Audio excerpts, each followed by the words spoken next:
the thing that takes me aback, I guess, is that nobody has said that it was stupid. Like everybody seems to resonate with it somehow. And I think some of it is just the spectacle of watching somebody sit and do something and be focused on it. Hello and welcome to White Centipede Noise Podcast, where we give language and a face to noise through long-form video interviews with those involved. I'm Oscar Brummel. I produce this podcast and run the label White Centipede Noise. I want to thank all of our Patreon supporters for making this show possible and Rural Isolation Project for sponsoring this episode. If you'd like to learn more about the benefits of being a Patreon supporter, go to patreon.com/White Centipede Noise.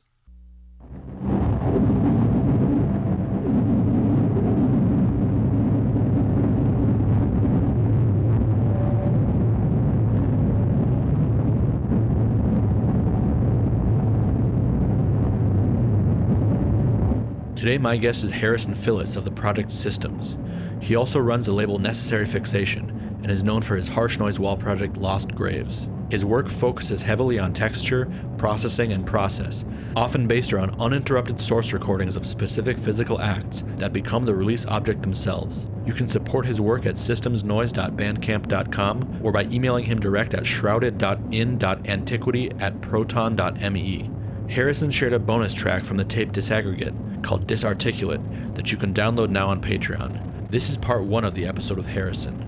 To watch or listen to the full episode, go to patreon.com/White Centipede Noise.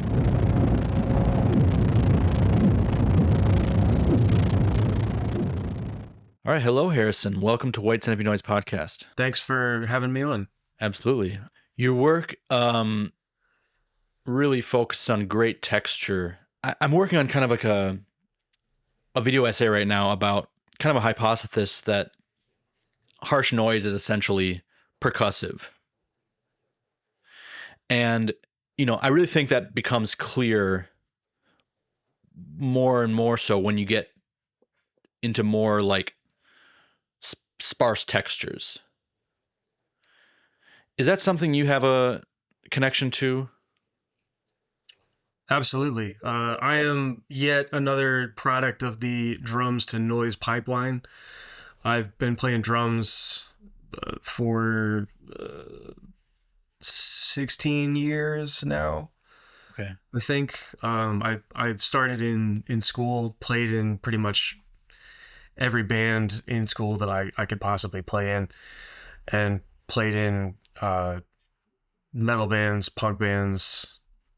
Outside of that, I started doing that when I was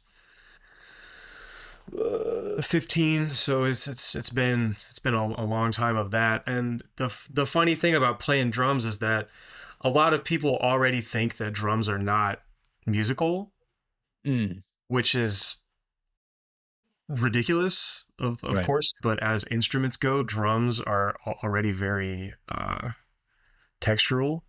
I think there is definitely something to that, and I'm curious to see what you're going to talk about in your video. Well, like when I listen to Disaggregation, for example, that's the name of the tape, right? Disaggregate, sorry. Yeah. I was listening to that earlier, and there's what some people kind of break down further into a classification of harsh noise and talk about crackle studies or whatever. But to me, crackle studies, something like that, or even just this kind of like really popping, gated harsh noise. If it were slowed down a little bit, a really virtuosic drum player could play that. You know what I mean? Yeah. Like it's individual jags. Right. And I think like even the more smooth sounding or like even white noise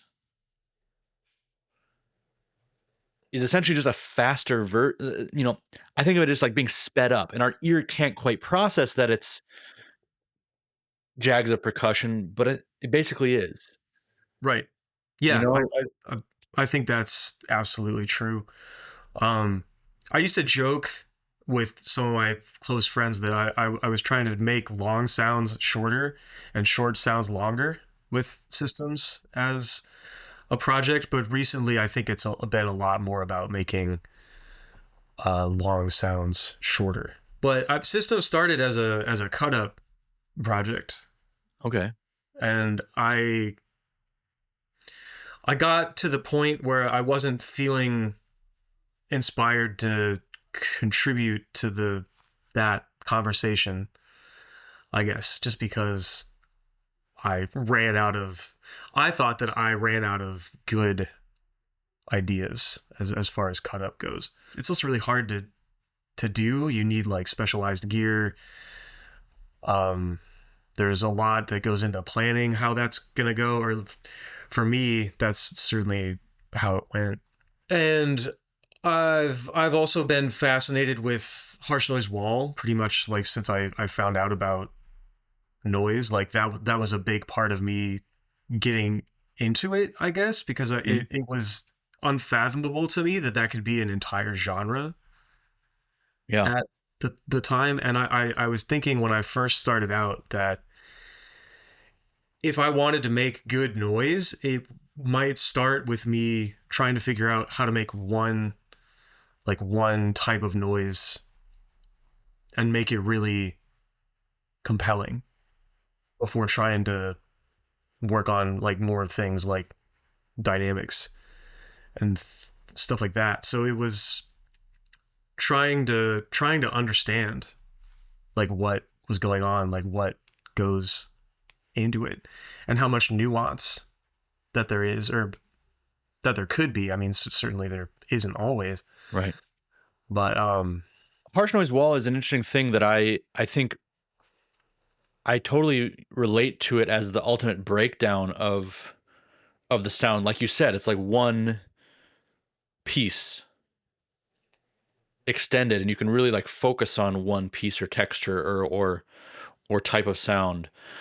It's kind of gotten a bad rap, I think, in the last several years. And even I have a certain bias towards it. I was very interested in it also when I kind of like was getting into noise, and at some point I kind of I don't know, I developed kind of an aversion to the term, but not the sound, but kind of like the term, and the and I kind of stopped following it. But I feel like at the same time, there's there are a lot of very interesting things that can be said and explored there, and I feel like it's also probably progressed, and there are certain artists doing pretty interesting things with like single sound explorations. What makes harsh noise wall important today in your mind?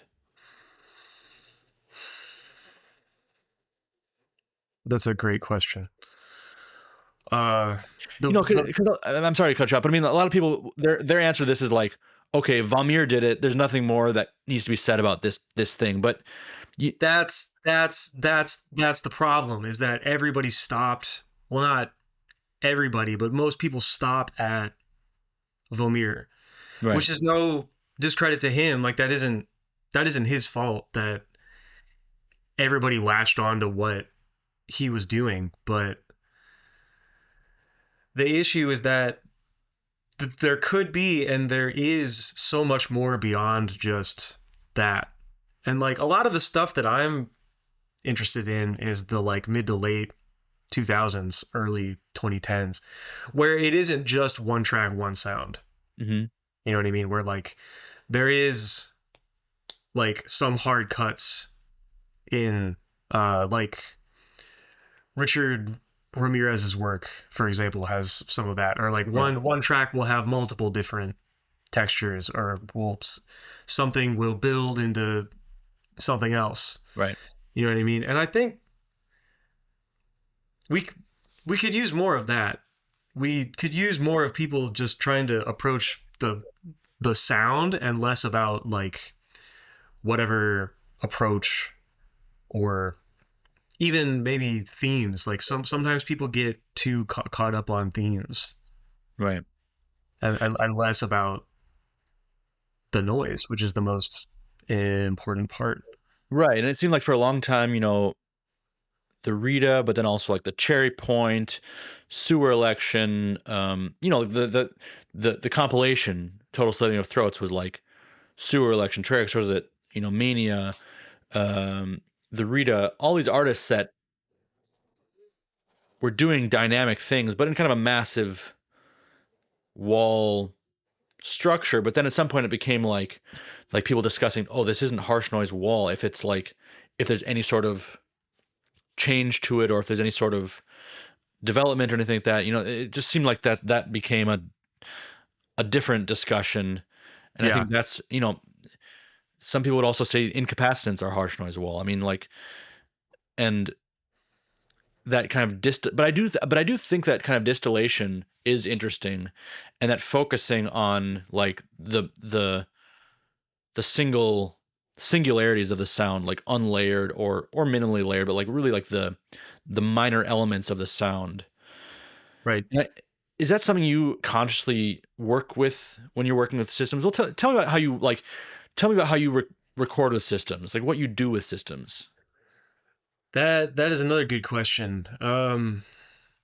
I started recording everything directly to tape a couple years ago because my laptop at that time was extremely unreliable, and I just didn't want to lose work. You just didn't Mm-hmm. want to lose stuff, so I started recording everything to physical tapes. So I've got like some of those old audio book cases that have like master tapes for tracks and for albums and Mm-hmm. stuff like that. I have a new laptop now, but I think I'm still gonna keep with that approach. But um, systems is all about processing. It's all about taking a source sound and changing it or transforming it into something else. Maybe not transforming it completely, but highlighting parts of it. The frequencies that I want to hear, the characteristics that I really want to hear, there's no hard fast rule for how that happens. I try to keep it intuitive. I will hear a sound that I like while I'm out and about and just record it on my phone just because that's what I have. I don't have like a really nice field recording setup Mm-hmm. or anything like that. And I'm not really interested in doing that either because sometimes it's the immediacy that's the more important aspect. But processing is a big part of it. I've been doing a lot of lately I've been focusing a lot on mixer feedback, but not just mixer feedback, like processing contact mic in channel 1 of an 8-channel mixer while it's got all these other loops, uh, feedback loops. Or I found out I could do the same thing, but with the RCA input on that same mixer, and I could run samples from my SP404. So I've been doing a lot of that kind of stuff. The last set that I played was exploring that. The tape disaggregate is also exploring that. You mentioned processing, but when I think of your release, like which I think is a pretty iconic release for the project, Hook and Thread, you know, it seems like more than just processing, but the process is really, really important. I mean, well, tell us about that release. Yes. So I learned how to crochet when I was a teenager, from my mom, who learned from her mom. You know, um, just because I was always fascinated with just like sitting and watching my mom do it. Like it's got a certain type of rhythm, and I was really in a rut with like what I wanted to do, and especially with like harsh noise wall type related stuff or like textural study type stuff, just because it felt like I was seeing a lot of projects relying on the same sort of things, and I was like, it goes back to participating in a conversation. Like, you don't want to say something that somebody else has already said. So I started thinking about what could I say that's unique to me and possibly a little bit different. And I started thinking, I wonder if you could put a contact mic on a crochet hook and put a contact mic on the opposite hand. In this case, it's my left hand, because you hold because you hold the yarn in one hand and it runs like over your finger, Mm-hmm. and it runs across the palm of the opposite hand. And I was thinking, I wonder if you got two contact mics, like if you got one on the hook and one on the other hand, then you'd have two lines of sound that are interacting with one another. And is that possible? Would that be interesting? And it turns out, well, to me at least, it turns out that the answer was yes. Mm-hmm. Tell us about the process of making that release. Well, it took forever. Granted, I was in grad school for part of that, but so I barely had time to do anything besides like eat and sleep. But so Hook and Thread were all demos. Like all of those releases, each one that everybody got except for one or two, because I started having dubbing problems. Mm-hmm. But each one that everybody got is unique. So the like crocheted pouch it's enclosed in that the tape. Oh yeah, you right. You have one of those, right? So all of those were made for each release, and then the audio on the tape is the motion of the crochet hook and thread that went into making the pouch. I could have just done it once and moved on, but that's not good enough for me. I'm kind of a perfectionist in that regard, and I wanted to like try out, and I can't really adjust the gear while I'm doing it because my hands are tied up, literally. Yeah. So it was a matter of like, okay, I'm gonna shoot for these parameters. I'm gonna record this one, and then I would like listen back to it and like maybe take some notes. I also asked Do some they people. sound different? Did you manipulate the sound over different cassettes, or do you have like the same settings? The settings are a little bit different from tape to tape, so the sound slowly develops into the material of what went on to the homespun tape that came out on AAD earlier this year. Mm-hmm. So they are different.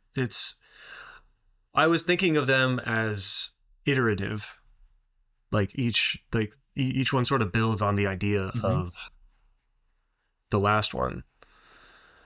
And a few people I sent them out to, and I said, hey, tell me what you think. Like, even if it's if there's something if you think something needs to be changed, or if there's something particularly that you notice, like tell me, because it's easy to get too caught up in your own sound and in your own approach, and I do think that sometimes you need an extra pair of ears, Sure. to just highlight things that maybe you yourself can't see or hear. Probably, especially when it's conceptual like this. It's conceptual and process based. That it's like you're not, you're kind of just the action is the right is the noise, is the work. It's not like you're. And that's an interesting disconnect between like coming from the point of a source and saying, okay, this is the source I'm going to work with. Whatever comes out is the answer. And I'm sure you did some processing versus like someone working from the other perspective was like, I don't care what the source is. I'm working on the back end of making something that sounds this or that way. You know what I mean? I'm sure you Right. came to a sound that you liked with it, but it was like kind of just like incidental with what you were doing. Like whatever came out was what came out, right? Yeah. There were some things that had to be minimized, like my palms sweat, and crochet hooks are made of metal, so you get this really, so like when the sweat from your hand gets on the hook, like the yarn moves across it in a way that makes it squeak, which Mm. is really annoying. And so I had to set up some specific like recording conditions in order to minimize that, because it was just too much. Like I wanted some sort of consistent rhythm, but not not that. It was just Yeah. obnoxious. But the whole point was that the sound and the sound of the release and the packaging of the release, for Hook and Thread at least, were unified. it was all one vision, Yeah. and that was the other impetus, I guess, for doing that. Does the name of the project relate to this kind of philosophy in any way? And how you think about Yes. doing your noise? Yeah, it does. The project name Systems is intentionally somewhat nondescript, uh, but also it was born out of the idea that every noise setup is a system, like a closed system of parts, and it was a re- reflection of trying to manipulate these closed systems of sounds. It's less related about gear. I'm not a huge gearhead. I don't really care about gear. The gear is a means to an end. Sure. So it really is supposed to be like systems of sounds is what the project name came from.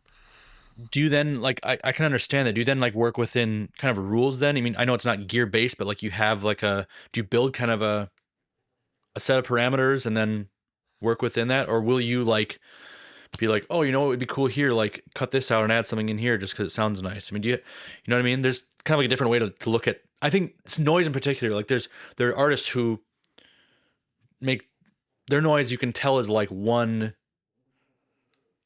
flow of ideas within a setup, an instrument, maybe multiple, but they work that way. Then there are others that are kind of like kitchen sink approach, where it's like add whatever in, take it out, edit it however, um, Right. build upon it, and kind of a different philosophy. Systems is both. Okay. For me, also different releases serve different functions. So in the case of disaggregate, that's pretty much like all one take. I did longer takes, and then I edited out the parts that I liked the most. But that's because I was trying to make the most out of a specific part of my rig, Mm-hmm. specific mixer feedback setup that gave me problems at a show. So I sat down and was like, okay, I'm gonna really focus on this. I'm gonna make a really compelling release with just this, Mm. which is different than something like Endless Tunnel, which was edited mercilessly Mm-hmm.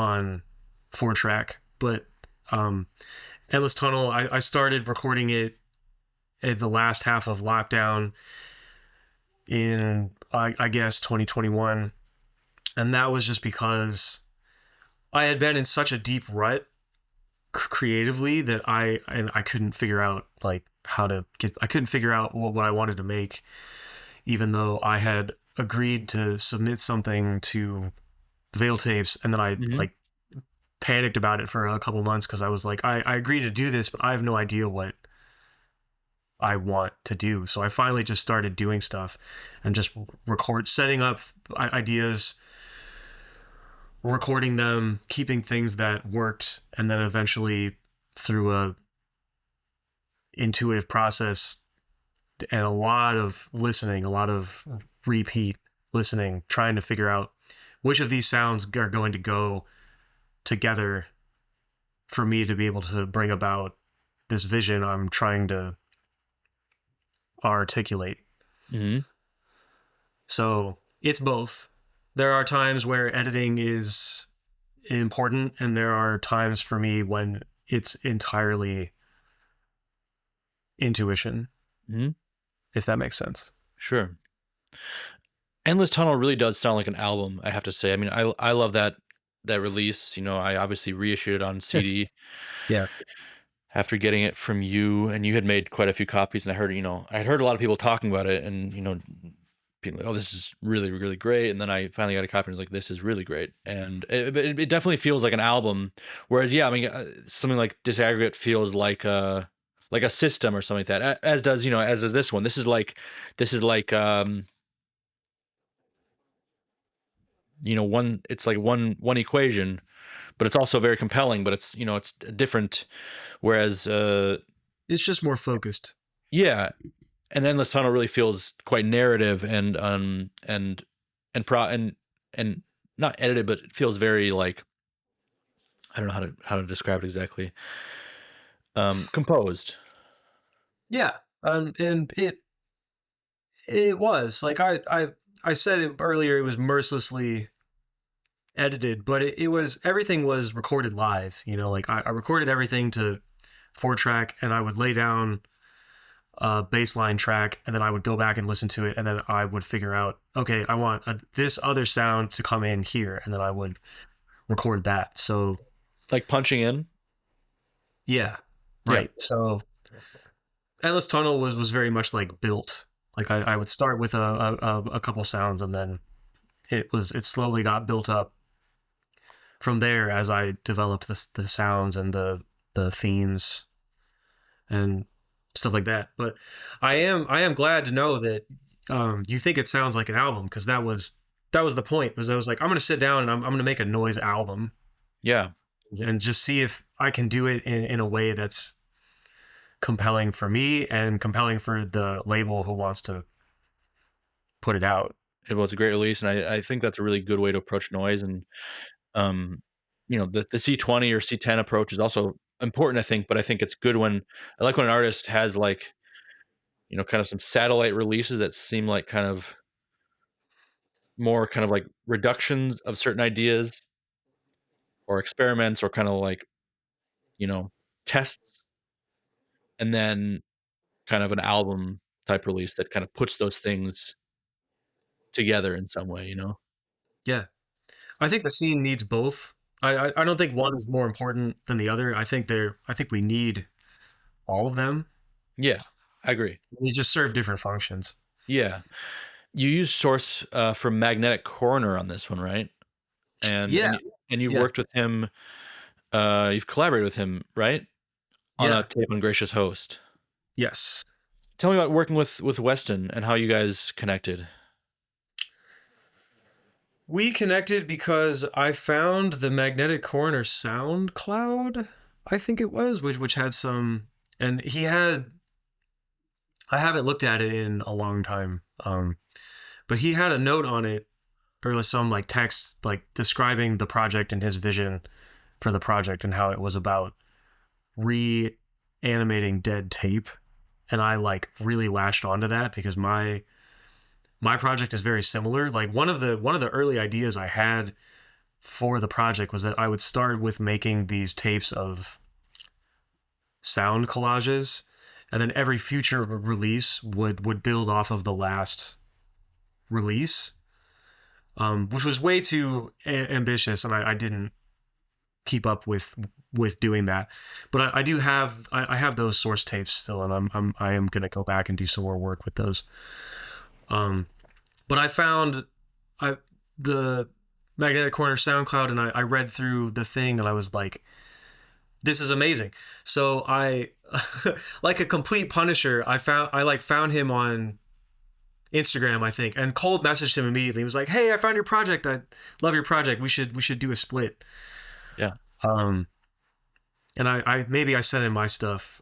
I don't even completely remember how it came about now, but we chatted a little bit, and he very, very nicely was interested. But he suggested, rather than doing a split, that we should exchange source material and do a collaboration instead. And I was still very new at that time to making tape loops, and even working with tape in general. I was still pretty new. I'm still pretty new to it. I feel like I don't feel particularly skilled at it or anything like Do you do that. tape loops like within a cassette, or do you do them on like a 1/4 inch or 1/8 inch or whatever tape? I've only worked with Reel to reel. cassettes. Okay. I have a mini reel to reel. I bought it from Weston, Okay. actually, some years ago, but he was selling it for cheap because it doesn't record; it only plays back. Mm-hmm.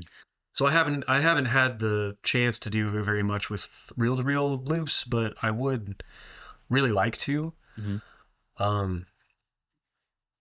One of the things I want to experiment with, I'm not sure if this works. Maybe somebody out there can tell me if this is a stupid idea or not. But one of my friends found an 8-track player that records, and I want to know if you can record to 8-track and then run that through the reel to reel, because that's the right width of tape. Mm-hmm.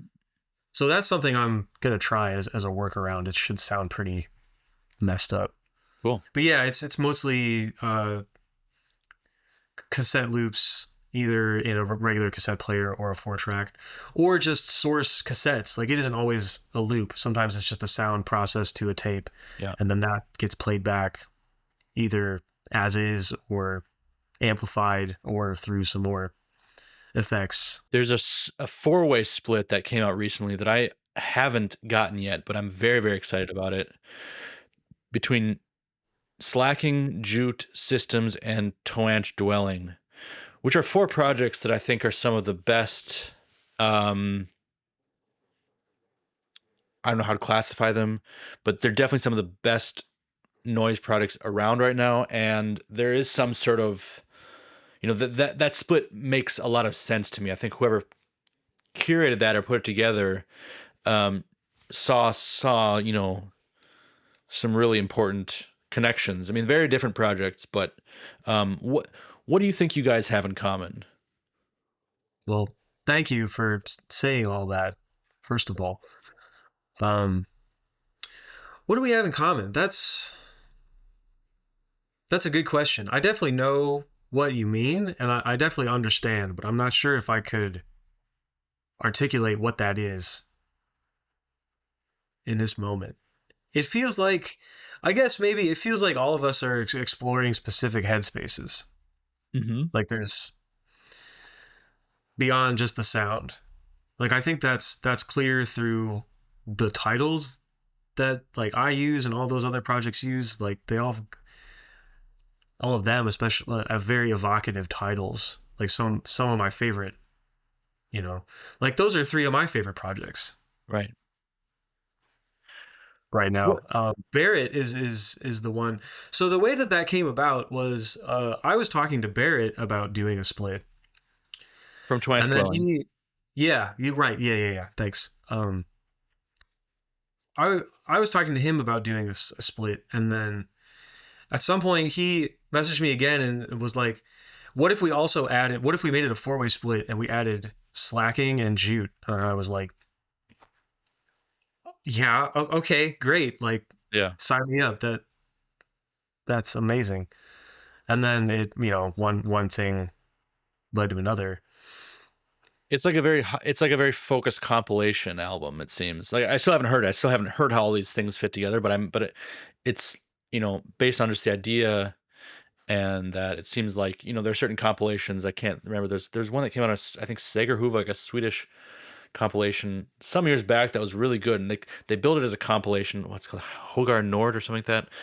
And it's like 4 projects. They build it as a compilation, various artists, but it's four artists, and they all have like half of an LP side, but it's like this album, and they all work really well together. I mean, I'm blanking on the That names that are on it, but it's like I really like this kind of approach to a compilation, or in this case, a 4-way split, when it's not just like throwing some stuff together. It's kind of like this curated album, Yeah, yeah. I'm also a huge fan of intentionally curated releases like that, which is another reason I was so excited to participate. You said something interesting, and we haven't touched on this really at all, but what can you say about the headspace that Systems is exploring or expressing? Because that's something always hard to articulate. Maybe you can't, but I mean, it is clearly an evocative project more than not. Thank you. What? Well, the headspace on Endless Tunnel is just being burned out and depressed, and daily life feeling like you're in an endless tunnel. Like, the name is very literal. Mm-hmm. It was me trying to crawl my way out of burnout after being super isolated. It was my pandemic album, I guess, Mm-hmm. even though I didn't record in the thick of that, because I was way too depressed to do anything creative at that time. It seemed pointless. Mm-hmm. Um, and then I got to the point where I was like, well, if I'm going to record about anything, I can record about that. And that's, kind of what helped draw me out. But Did you record it when you were already kind of coming out of it, or were you recording while you were like in the thick of the depression? starting to come out of it. I don't think I would have been able to if I was like so deep into it. Like I didn't play drums for most of the pandemic. I couldn't bring myself to do it. It was just like, really, everything is fucked up everywhere, and I'm gonna keep doing like the same shit. Like, no, I physically couldn't bring myself to do it. And I started to make Endless Tunnel, and I was like, all right, I have to figure out how to get out of this headspace, which means maybe it would be helpful to at least label it, even though it feels so abstract. So that's where that comes from. But sometimes it's evoking headspaces. Sometimes it is just about sound. I love sound. I want to make stuff that sounds cool. Yeah. To me, another headspace I would say is stress. Mm-hmm. Like a lot of that stuff is born out of stress. Does it help you deal with that? Does it help improve this? Do you think it has like a direct connection to improving the situation, or is it just something you do in that situation? I think it does help. I think it helps me gain perspective. It gives me something to focus on that isn't the horrible feelings I'm experiencing, which is valuable. But yeah, it gives me something else it gives me a way to see outside myself and my own head, Mm-hmm. something to hear. And I feel like noise is good for exploring more abstract headspaces like that, Definitely. where things aren't easy to talk about or put a label on. Yeah. Johan had a question for you. I asked, he wrote on the Discord. He said systems start as something different from what he did with his earlier projects. We also let Blood and Lost Graves, but recent stuff has been more similar to later Lost Graves material, very texture focused. Will systems continue focusing on and exploring texture, or is that just where it's at right now? And before you answer that full question, yeah, give us some perspective and tell us a bit about those projects. Are those the Harsh Noise Wall projects you were mentioning? Yeah, right. Which is how I got in touch with Johan to begin with. He was an early supporter of my Harsh Noise Wall Yeah. output. We Also Let Blood was my first project. Goofy name. Everybody's got one. Well, maybe some people are lucky enough not to have just settled on a cool name from the start, but no, wasn't me. And that was just me figuring out how to make noise. I bought like a DoD grunge, or no, Digitech, not the DoD, the knockoff, or the one that's not the DoD, but it's a similar Yeah. pedal. And just like buying cheap distortion pedals, buying contact mics. I Yeah. have a cheap Casio keyboard. I was using that. I was trying to mix like sort of noise, not really ambient, but like kind of noisy synth with Mm-hmm. contact mic recordings. I would yell a bit sometimes. Like uh, there are some releases from that project that I'm proud of, but I don't look back on a lot of that stuff that much anymore, just because I've moved on to other stuff. And the Lost Graves project is much more thematically based. It's very tied in with local history, like the history of where I live, and deals with forgotten parts of that history, bleak parts of that history, and the focus was just more on making good harsh noise wall, however that is. A lot of it is still contact mic based, like physically manipulating a contact mic either in my hand or on something, rather than recording a loop and letting it play, or using some external sound generator. Like something I've talked about with Johan before is the importance of like manipulating something in order to get the sound. Like forcing yourself to do something. That way it is just right, apart from just, not that there's anything wrong with, you know, whatever anybody wants to do, but that's just kind of what really interests me.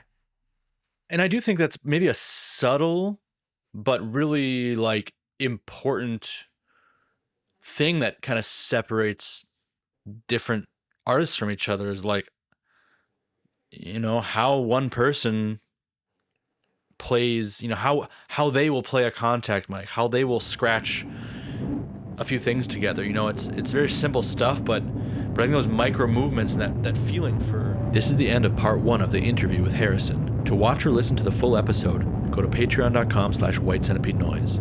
We go on to discuss his Midwest roots, rejecting social media, his label Necessary Fixation, performing Hook and Thread live, favorite contemporary harsh noise wall projects, favorite extreme metal bands, top 5s, and much more.